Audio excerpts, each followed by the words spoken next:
Ed here with the Digital Digest, and today I wanted to share my first look at the Sony FX30. This camera launched approximately 7 months ago with a retail price of $17.99 body alone, $21.99 with the XLR handle.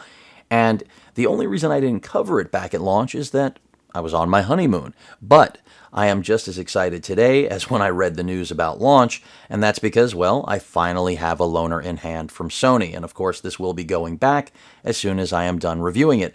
So what makes this camera so special is that it essentially is my FX3 with a 26 megapixel aps-c sensor. And while there are some inherent disadvantages to having that sensor, I would say the biggest advantage is that we are getting, again, the exact same body. It's a little bit lighter than the FX3 I'm filming on now. And in addition to that, because this is essentially my favorite design of any camera on the market, and that's inclusive of still ones. Granted, we don't have an EVF. We also get the advantage of being able to buy a piece of kit like this for only a little bit more than 50% of what my FX3 retails for, which is $3,900 US with the XLR handle, which you can't buy without the XLR handle, something that Sony seemed to address with this model, since they did hear a lot of feedback about users wishing the FX3 was available without the XLR handle. I'm not one of those people, but I totally get it. So what are the disadvantages? Well, again, inherent to having an aps-c sensor. Granted, this is a new 26 megapixel sensor, which is great news, not so new anymore, but new for this camera. It was not a recycled, rebranded sensor. We do have very good performance from what I've seen, but of course, when comparing to something like the FX3 that is filming this now, the low light performance will not be as good. Dynamic range is supposed to be the same, but I'm still going to at least defer to the fact that the FX3 being full frame should be superior. We also have a disadvantage of having no mechanical shutter. So if you care about taking still images, which of course is not the planned purpose of this or the FX3 will outperform it if you do care about that. That doesn't mean you can't take raw stills with this. You can. And beyond that, I think, there are really not too many other things that you have to worry about with this camera as long as you know what to expect. Now, when I mentioned the advantages being essentially the fact that we have the same body, that's huge. I mean, active cooling, some of the best ergonomics, built-in cage, essentially with all these mounting points around the entire body. We also have the same I/O, which I think is pretty big, full-size HDMI out. Of course, the ability to monitor your audio as well as a line in for recording in the event that you do not want to use the XLR. Traditional mic jack will always do the trick. We have a Type-C port, Sony's multi-port, aka micro USB, which they're now doing away with. But there's a lot to like here. And don't forget that when it comes to its video performance, it's able to do everything up to 4K 120. Granted, with 4K 120, you're going to have a 1.6 crop, which is, not very good compared to the 1.1 crop from the FX3 I'm filming on. When it comes to your ability to have dual slots that are capable of using a compact flash express type A card, just like the FX3, again, a great thing. One of the big downsides, though, and really I would say arguably the largest besides the crop factor with this particular sensor, rolling shutter. And from a video perspective, that's just something, I'm not going to say that's unacceptable, but that's why this for me would never be an A-cam outside of my studio. And I think that's true for most people. I think that this can be an A-cam in a fixed environment, but take it out into the wild, have to film anything that, really motion is involved with, then, the rolling shutter is going to be an issue. And I generally poo-poo rolling shutter topics because I feel they're overblown, but because this is meant to be part of Sony's cinema line, this is an issue where you pretty much have to swallow that pill coming in, and that's just part of the money you're saving, avoiding again, nearly twice the price that the FX3 carries. But in just about every other arena, the most important ones, again, different resolutions you can shoot at, especially 4K 120, the ability to output high quality video. Having the fully articulating display, which I didn't even mention, is actually better than the display on the FX3 that I own. And that's just a product of this being a newer camera. I believe the FX3 is about a little under 1.5 million dots. This is closer to 2.5 million. And I believe it gets brighter also, which is really a bigger advantage than the extra resolution. Not that I wouldn't enjoy having more resolution on my FX3 display, but I tend to use an external monitor, of course, even here in the studio. But out in the field, that would be nice. Now, when it comes to batteries, this is using the same battery as my FX3, another advantage of basically duplicating that body style. And to my knowledge, this is the only aps-c camera, granted it's a cinema one, that Sony's ever made that has pretty much all of the features of a full-frame camera, including in-body stabilization.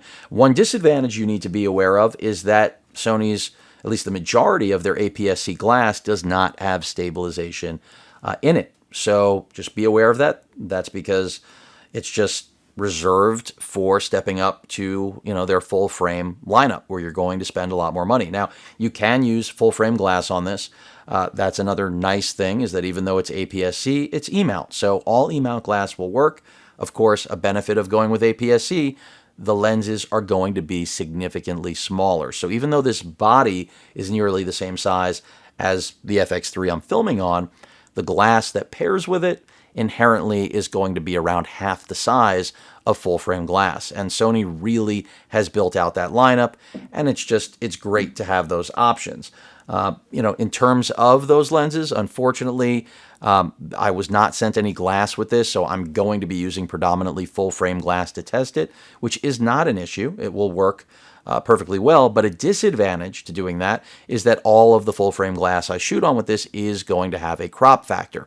Be aware of that. With my FX3, no crop factor. It uses the whole sensor, and that brings me to autofocus. So the autofocus on this and the FX3 is, at least on paper, nearly identical. Granted, there are more points of phase detection on the FX3. I think it's a little over 600 versus a little under 600.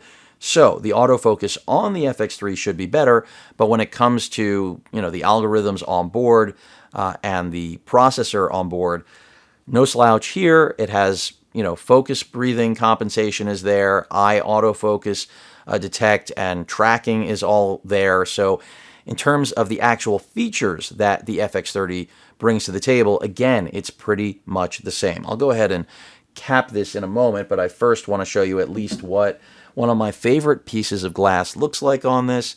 And I have to say, had this launched at the same time as the FX3, I would have been hard-pressed to pass on it. And I say that because, again, even though low-light performance isn't as good, along with everything else that I've mentioned, there's the 24-105 on it, you have to keep in mind the price point. And for someone like me who's doing the majority of their content creation in a studio with lighting, the low light performance or lack thereof that the FX30 brings to the table really isn't a problem. So for me at this stage, while this could have been an A camera, I own my FX3. I love it. I have no plan of getting rid of it, especially after that last firmware update. The camera only improved. DCI 4K is a sweet bonus. And now when I look at the FX30, I see an amazing B cam for me down the road. That doesn't mean I'm running out to buy one, because I don't feel the need at this point. But again, if I could go back in time and Sony had released this at the same time or even before the FX3, I can almost certainly assure you I probably would have purchased this in spite of everything I've told you so far. And as someone who uses the XLR handle, I would have preferred having it. There are a lot of users who feel the build quality is too flimsy, and there are things you can get to improve on the way it mounts. It looks like I'm having an issue here. I'm not sure what is going on. It shouldn't be blocked. Hopefully no one bent the mount here on the loaner. Now it looks all right. And I get it. It's a plastic handle on what is an incredibly durable body, and so people feel like we should be getting something better, and I understand. But for me personally, the handle is not an issue. And again, so many of you don't even use it, which is why you would prefer to purchase it sans the handle. So You can do that with this model, and I think that's great. Now, I think a comparison between this and the FX3, which I sort of have given a short version already, is relevant, but also not the comparison people should really be looking at. They probably should be looking at the newer ZV-E one. Now, I have not, of course, gotten that in studio yet. Hopefully sooner than later, I will have it to share with all of you.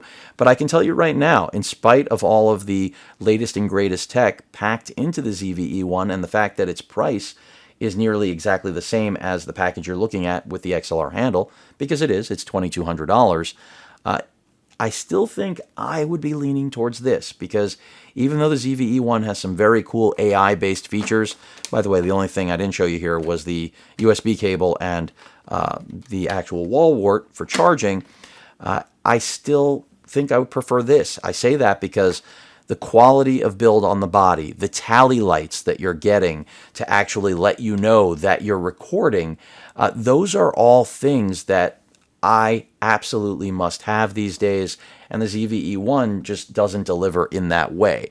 Another reason, active cooling. I mean, I cannot stress this enough. If you rely on a camera for your way to make a living, your income, then the reliability of having active cooling on board really means you're not going to be worrying about overheating. I'm not saying it's completely bulletproof. Nothing in life is, even a bulletproof vest. You see where I'm going with this. Although that sounds a little creepy, the point is still the same as my FX3 is only focusing on the top handle, which is that the ZV-E one simply doesn't have it. So, does that matter to you? I don't know. For me personally, I would rather have active cooling. That is the reason I went with the FX30, or excuse me, 3, you see what's happening? Over the A7S Mark III. A lot of people thought I was crazy at the time, paying more for what they saw as the same camera in different clothing. I get it, but to me, active cooling was the sign of getting a piece of hardware that was intentionally designed for long-form video, whereas the other one was more of a run-and-gun tool that was more of a hybrid that could do both. So it's really a matter of what you are particularly looking for, the sort of assignments that you plan on doing. I don't think the FX30 is ideal for true movie making capability, even though it's part of the cinema line. I think this is really, as I've said, a B camera for anyone who owns the FX3, and it makes a lot of sense. It doesn't mean it can't be a B, more like a C for the FX6, but you're moving into a completely different range of Sony cinema line. So either way, this was a first look. I know I gave a lot of information, but that's because, well, frankly, I've been drooling over this camera for a long time. And when it does go on sale, which isn't right now, that's when I'm probably going to be most interested. Again, design language on this is excellent. Build quality is excellent. The feature set is nearly identical to what I'm accustomed to on the FX3. And then you've got the menu system, which I think is, in many ways, a game changer for anyone who obviously has been a Sony user long term. You've got the My Main menu programmables as well, 2 different profiles with tiles to customize, and then just an entire menu system that's been, I don't want to say reimagined, but compared to previous generations of cameras, it has. And the fact that it does tie in exactly with the same experience as my FX3 means it is a logical, natural camera to have as, again, a B or C cam for an FX3 user. When it comes to its shortcomings, that's the other thing, in my opinion, that clearly makes it, again, an ideal B cam for me. We'll see over time as I spend some time with it. Again, I'm not going to keep singing praises. I already know its shortcomings. Now it's just a matter of physically experiencing them, and that will be what my final review will bring to all of you. So, love my FX3. I expect to love this camera as well. Again, at that nearly 50% price point, it just seems to be very good outside of, that short list. I wouldn't call of issues, but inherent challenges or features that aps-c offers as opposed to full frame. But for anyone who's considering this camera and isn't sure whether or not they need full frame, well, if you don't know it, you probably don't need it. But I'll attempt to answer those questions in my full review. Any questions or comments, please feel free to post them, hit that like button, and as usual, please feel free to subscribe, and please stay safe. Later.